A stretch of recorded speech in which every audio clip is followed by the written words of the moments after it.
मैं अशोक कुमार, राष्ट्रीय महामंत्री all India SC ST railway employee association.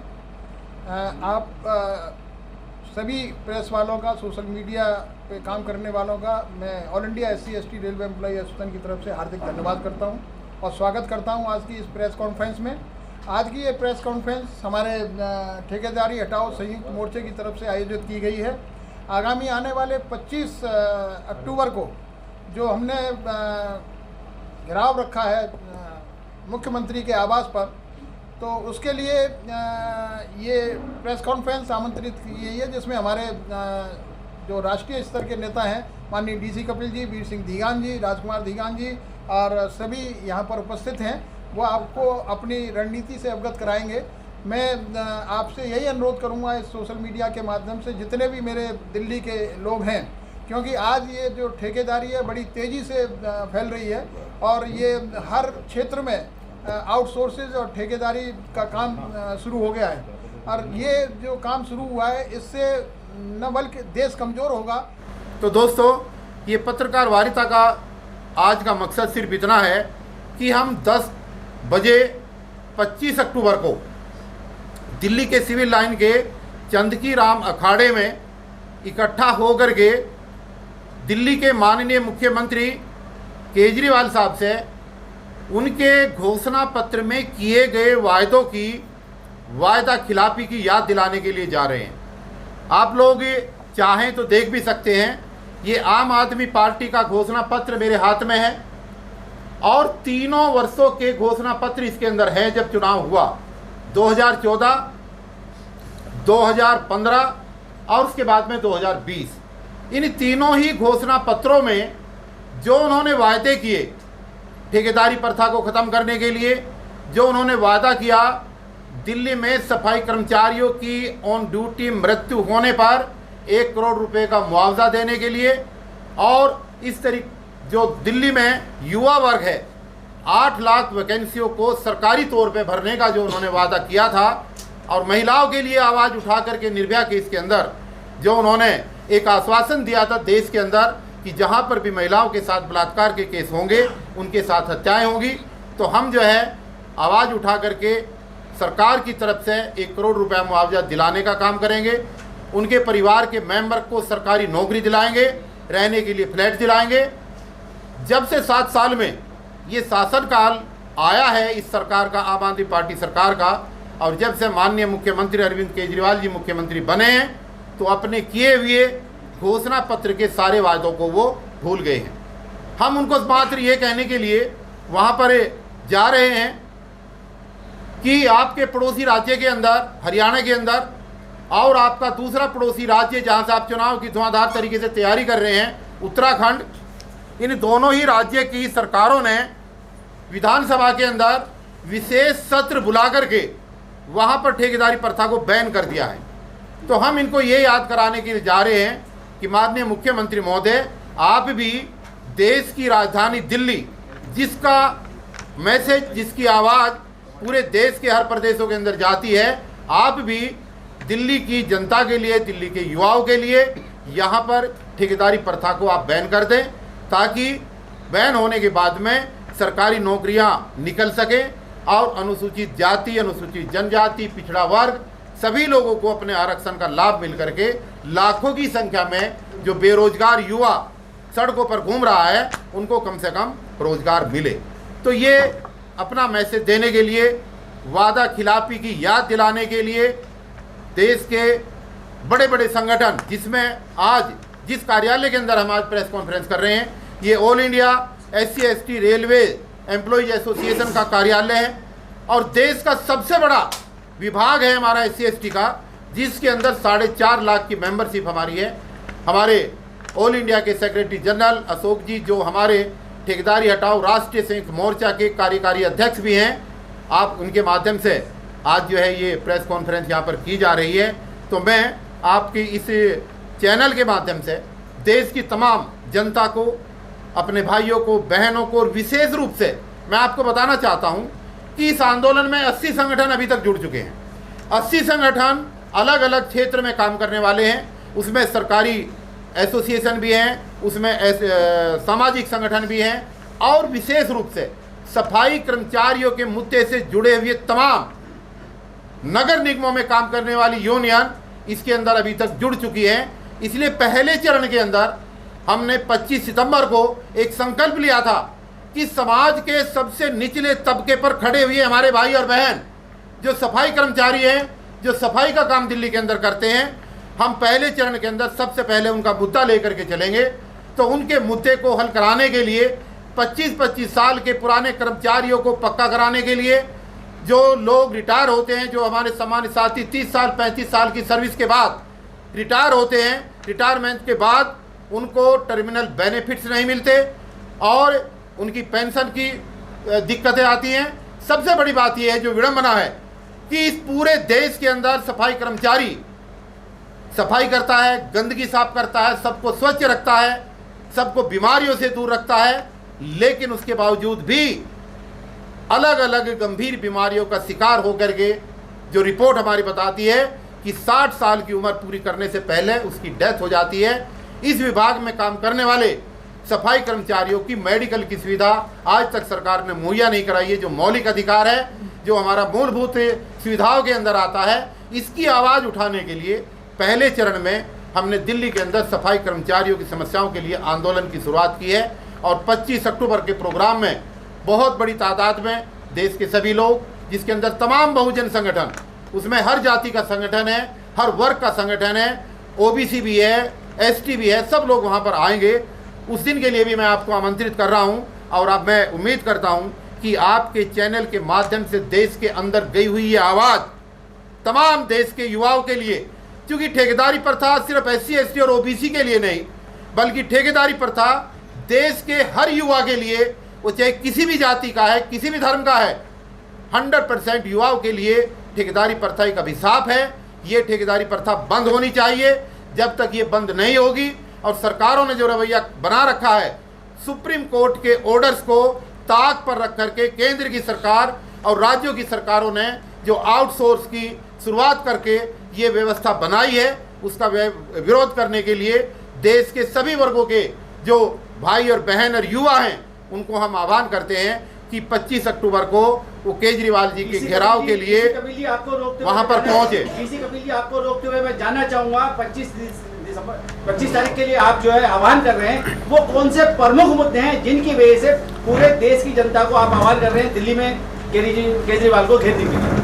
ठेकेदारी प्रथा पर बैन करने के लिए, कोरोना काल में दिल्ली में जो 58 हमारे सफाई कर्मचारी शहीद हुए हैं, उन शहीद हुए कर्मचारियों को 1 करोड़ का मुआवजा दिलाने के लिए, जो हमारी 3 बहुजन बेटियां, उनके साथ अभी 2 महीने पहले जो बलात्कार की घटनाएं हुई हैं, उनकी हत्याएं हुई हैं, उनको मुआवजा निर्भया के केस की तर्ज पर उनको न्याय दिलाने के लिए, उनको मुआवजा दिलाने के लिए, उनके परिवार के मेंबर को एक सरकारी नौकरी दिलाने के लिए, उनके परिवार को रहने के लिए फ्लैट दिलाने के लिए, बहुत सारी ऐसी डिमांड्स हैं जिनको लेकर के हम मुख्यमंत्री का घेराव करने जा रहे हैं। सबसे पहली बात जो मैंने अभी बताई है कि दिल्ली के अंदर ठेकेदारी प्रथा को बैन कराने के लिए और उनके द्वारा घोषणा पत्र के अंदर किए हुए वायदों की याद दिलाने के लिए हम उसको घेरने के लिए जा रहे हैं।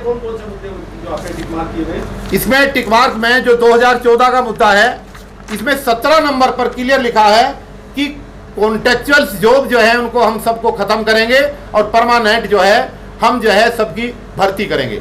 इसके बाद में 2015 का जो है, इसमें फिर इन्होंने 47 नंबर, क्योंकि 70 सूत्रीय कार्यक्रम इन्होंने रखा था और 47 नंबर के ऊपर, ये 47 नंबर जो हमने अंडरलाइन किया हुआ है, इसमें लिखा है कि कॉन्ट्रेक्चुअल पोस्ट टू बी रेगुलाइज्ड, यानी कि ठेकेदारी प्रथा पर काम करने वाली जितनी भी रिक्तियां हैं सबको पक्का किया जाएगा। और 2020 यानी कि 2015 से 2020 तक 5 साल की पूर्ण बहुमत की सरकार चलने के बाद फिर दोबारा जनता को गुमराह किया गया। और 10 नंबर पॉइंट पर, ये 10 नंबर पॉइंट है, आप देख सकते हैं, इसकी कॉपी भी मैं आपको दे सकता हूं। इसमें लिखा है कि नए सफाई कर्मचारियों की नियुक्ति। अब सवाल यह है कि आज केजरीवाल जी कहते हैं कि सफाई कर्मचारी तो मेरे अंडर में नहीं आते, सफाई कर्मचारी तो MCD के अंडर में आते हैं। तो सफाई कर्मचारी अगर आपके अंडर में नहीं आते और 2015 से लेकर 2020 तक पूर्ण बहुमत की सरकार को आपने लीड किया है केजरीवाल जी, तो फिर इस घोषणा पत्र के अंदर 10 नंबर पर आपने सफाई कर्मचारियों की नियुक्ति की घोषणा कैसे करी है? ये एक सवाल है अपने आप में। और 11 नंबर पर ठीक इसके नीचे बड़ा क्लियर लिखा है, सफाई कर्मचारियों की मृत्यु पर 1 करोड़ रुपए का मुआवजा। ये लिखा हुआ है, आप देख सकते हैं। 11 नंबर पर लिखा है 2020 के घोषणा पत्र में। आज दिल्ली को स्वच्छ बनाने के लिए और दिल्ली को कोरोना से मुक्त कराने के लिए जहां पर जितना रोल देश के डॉक्टरों का है, जितना रोल यहाँ के मेडिकल स्टाफ का है, नर्सों का है, जितना रोल यहाँ की सिक्योरिटी का है, जितना रोल पुलिस का है, उससे कहीं ज्यादा रोल इस दिल्ली को स्वच्छ बनाने में सफाई कर्मचारियों का है। क्योंकि अगर सफाई कर्मचारी हॉस्पिटलों की सफाई नहीं करता तो न डॉक्टर अंदर हॉस्पिटल में ऑपरेशन कर सकता था, ना किसी का इलाज होता। 58 कर्मचारी अपना काम करते हुए, सफाई करते हुए कोरोना काल के अंदर शहीद हुए हैं। तो जब ये घोषणा पत्र में दिया गया है तब तो कोरोना भी नहीं था, ये तो सिंपल मृत्यु होने पर 1 करोड़ के मुआवजे की बात की गई थी। आज कोरोना काल के अंदर जो 58 कर्मचारी शहीद हुए हैं उनको 1 करोड़ रुपया दिया जाना चाहिए। उसको ये याद कराने के लिए याद ही नहीं कराएंगे, उससे ये चीजें लेकर के आएंगे, इसलिए उनका घेराव करने के लिए हम जा रहे हैं। वीर सिंह दीगान जी, आप कई बार विधायक रहे हैं और अच्छी पोस्टों पर रहे हैं, लेकिन आप देखिए, सबसे पहले तो मैं आप सभी साथियों का, मीडिया के तमाम साथियों का स्वागत करता हूं। आपका धन्यवाद करता हूं कि आप बहुत ही निचले तबके की आवाज़ को उठाने के लिए यहाँ पर एकत्र हुए, इकट्ठा हुए। और मैं धन्यवाद करता हूं डीसी कपिल साहब का कि जिन्होंने एक मिशन बना करके उस पर काम करना शुरू किया। और सबसे पहले मुद्दा जो उन्होंने उठाया वो देश के सबसे निचले तबके का सफाई कर्मचारी का मुद्दा उठाया है। मैं उनका भी धन्यवाद करता हूं। आपका जो सवाल है कि आपने यहाँ रहते क्यों नहीं उठाया, शायद अगर आप विधानसभा में की कार्रवाई आपने देखी होगी उस टाइम पे, तो 30 अप्रैल 2006 का दिन मुझे याद है कि जिस टाइम माननीय मुख्यमंत्री जी इस मुद्दे को लेकर आई थी विधानसभा में, तो ये पहला वाक़या शायद होगा, क्योंकि विपक्ष के लोग तो हमेशा अपनी सरकार की कार्रवाई का विरोध करते हैं, लेकिन सरकार के पार्ट की तरफ से, सरकार का नुमाइंदा होने के बावजूद अगर कोई किसी कार्रवाई का विरोध किया था तो वीर सिंह दीगान ने स्टार्ट किया था अंदर। और उसके बाद तमाम विधानसभा के सदस्य वो एक मत हमारी राय से सहमत हुए थे और उस मुद्दे को वहीं पर टाला गया था। मैं आपको बताना चाहता हूं कि जब तक हमारी सरकार रही ऊपर, हमने इसको इतने स्तर पर नहीं पनपने दिया ठेकेदारी को। और यहाँ के पहले 93 से लेके जो 98 तक भारतीय जनता पार्टी सरकार थी, उस समय भी ये मुद्दा 96 में और 97 में बहुत ज़ोर शोर पे चला। उसमें हमने बहुत बड़ा आंदोलन किया दिल्ली के अंदर, तमाम जितने भी जोन, सब जोनों में हमने घेराव किए दफ्तरों के और मुख्यमंत्री के पुतले जलाए। और यहाँ तक कि हमने उनको विवश किया कि हम दिल्ली में ठेकेदारी प्रथा लागू नहीं होने देंगे, और ये हमने किया। लेकिन हैरत की बात है, मैं उनकी बात नहीं कर रहा, मैं उनकी बात करना चाहता हूँ आपके सामने, कि जिन्होंने अपने चुनाव घोषणा पत्र में ये आह्वान किया है, घोषणा की है कि हम अगर सत्ता में आए तो हम ठेकेदारी प्रथा को ख़त्म करेंगे। हम जो कॉन्ट्रेक्चुअल लेबर जितने भी काम कर रहे हैं, ठेकेदारी पे जो काम कर रहे होंगे लोग, उन सबको पक्का करेंगे, जो अस्थायी कर्मचारी उनको पक्का करेंगे। ये आवाज़ थी। हम महिलाओं को शक्तिवान बनाएंगे और बहुत सारे ऐसे मुद्दे उन्होंने रोजगार के सपने दिखाए। इस दिल्ली नहीं बल्कि केजरीवाल साहब ने उस टाइम पे निर्भया जो कांड हुआ था, उस समय देश को आह्वान किया उन्होंने महिलाओं की सुरक्षा के संबंधित, और एक ऐसा सैलाब पैदा किया कि बहुत आज के बाद शायद ऐसा नहीं होगा। लेकिन मैं धिक्कार है अगर उसके बाद सत्ता में कुर्सी में बैठने के बाद व्यक्ति अगर उन मुद्दों पर ध्यान नहीं देता तो वो ज़्यादा जो है वो दोषी है। मैं समझता हूँ कि केजरीवाल के जो साहब हैं, वो उन्होंने अपनी जबान से जो वादे किए हैं उन वायदों को अगर पूरा नहीं कर रहे तो मैं समझता ये कहना चाहता हूँ कि उन कुर्सी पर बैठने कोई अधिकार नहीं है। अच्छा सर, चलते 25 तारीख का क्या मुद्दा है? 25 तारीख को जो अभी कपिल साहब ने बताया कि हम दिल्ली नहीं, ये शुरुआत है और शुरुआत ये पूरे देश के लिए होगी। एक मिशन बना करके हम काम करेंगे। देश के तमाम बड़े बड़े संगठन हैं उन सबको एक मंच पर लाया जाएगा, कोशिश की जाएगी और पूरे देश में इस ठेकेदारी प्रथा, ये ठेकेदारी प्रथा है क्या वास्तव में? अभी डीसी कपिल साहब ने कहा, मैं भी उनकी बात से सहमत हूँ, लेकिन एक कटु सत्य है। कटु सत्य ये है कि पिछला जो हमारा वेतन आयोग गया था 2007 का, उसमें शायद इतना जो क्लास डी है उसको बिल्कुल ख़त्म कर दिया था, समाप्त कर दिया था। उस पर क्लास डी में कोई भर्ती नहीं होगी। लेकिन जो इस देश में कम पढ़े लिखे लोग हैं, गरीब तबके के हैं, भूमिहीन हैं, मजदूर तबका है, वो कहाँ जाएगा? उन सबको इन्होंने सरकारी नौकरी देने के बजाय, सरकारी तौर पर रखने के बजाय उन्होंने ठेकेदारी प्रथा पे अपने रास्ते खोल दिए। और वो ठेकेदार कौन है? वो कहीं ना कहीं राजनेताओं से संबंधित है। उनके रिश्तेदार हों, उनके संबंधित हों, जानकार हों, उनके जो भी हैं उनके नुमाइंदे होंगे। और बहुत बड़ी मेरा ये आरोप है, इस देश में गरीब तबके को, मजदूरों को ठेकेदारी में झोंक करके उनकी कोई सुरक्षा रक्षा की बात नहीं की जा रही है। उनके साथ किस तरह से व्यवहार हो रहा है वो देखा नहीं जा रहा। आज बड़े शर्म की बात है कि कॉन्ट्रैक्ट पे नौकरी देने के लिए भी 30 से 40,000 रुपया, 50,000 रुपया रिश्वत ली जा रही है। इससे बड़ी शर्म की बात कोई हो नहीं सकती है। दोस्तों, दिल्ली में अकेले नगर निगम में जो सैंक्शन पोस्टें हैं वो लगभग 1 लाख के हैं सफाई कर्मचारियों की। इस समय जो काम कर रहा है कर्मचारी वो 60 से 65 हज़ार आदमी काम कर रहा है हमारा। लेकिन आज अफसोस की बात है कि लगभग हमारे 30-35 हज़ार कर्मचारी जो टेम्परेरी हैं उनको स्थायी नहीं किया जा रहा। और 1996, 97, 98 से लेकर आज तक वो लोग प्रयास कर रहे हैं, धरने दे रहे हैं, प्रदर्शन कर रहे हैं, सब कुछ कर रहे हैं, लेकिन उनकी तरफ किसी का कोई ख्याल नहीं है। मैं ये नहीं कहना चाहता नगर निगम में ही है ये, नगर निगम में नहीं बल्कि दिल्ली सरकार के अंदर जितने बड़े बड़े संस्थान हैं, जितने अस्पताल हैं, जितने स्कूल हैं, उन सब में भी महाशय केजरीवाल साहब ने ठेकेदारी प्रथा को लागू किया है। और जहाँ की इन्होंने अपने चुनाव के स्वार्थ के लिए जिन चीज़ों में रिलीफ देने के लिए बात कही थी, इन्होंने ठेकेदारी को ख़त्म करने के लिए कहा था, अनियमित लोगों को नियमित करने के लिए कहा था, उसका और उल्टा कर दिया इन्होंने। तो मैं कहता हूँ कि केजरीवाल जी ये एक धोखा है, फरेब है, झूठ का पुलिंदा है।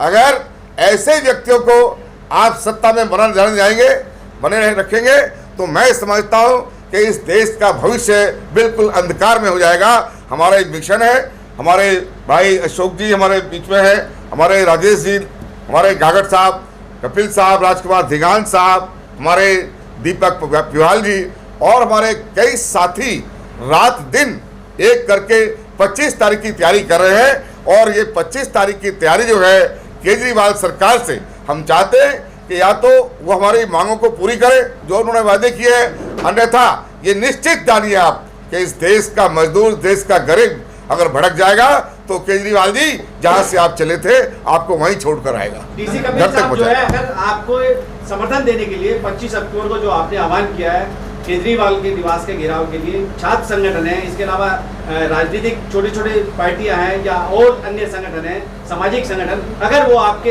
इस धरना प्रदर्शन में आना चाहें तो उनसे सूक्ष्म शब्दों में क्या अपील करना चाहेंगे, ये और बता दीजिए। देखिए, जो भी समान विचारधारा के संगठन है, हाँ। एक तो मैं ये बता दूं पहले आपको, आपकी बात रखने से पहले, कि वीर सिंह दिगान साहब 15 साल तक एमएलए रहे, ये बात सच है, और कांग्रेस के एमएलए रहे, ये भी सच है। लेकिन ठेकेदारी हटाओ राष्ट्रीय संयुक्त मोर्चा के अंदर उनको राष्ट्रीय संयोजक इसलिए नहीं बनाया गया कि वो कांग्रेस के एमएलए रहे, बल्कि एक अखिल भारतीय स्तर के संगठन को उन्होंने चलाया है और उसके वो एज ऑन डेट राष्ट्रीय अध्यक्ष हैं। और ये वो संगठन है जिसके राष्ट्रीय अध्यक्ष एक समय पे कोई बात नहीं, एक समय पे सरदार बूटा सिंह जी हुआ करते थे। तो एक बहुत बड़ा संगठन है ये इनकी क्वालिफिकेशन को कई पत्रकार शायद इसलिए जोड़ करके देखते हैं कि भाई आप कांग्रेस में रहे हैं, कांग्रेस में नहीं रहे हैं, तो इस मोर्चे का किसी भी राजनीतिक पार्टी के बैनर से या उसके दबदबे से कोई लेना देना नहीं है।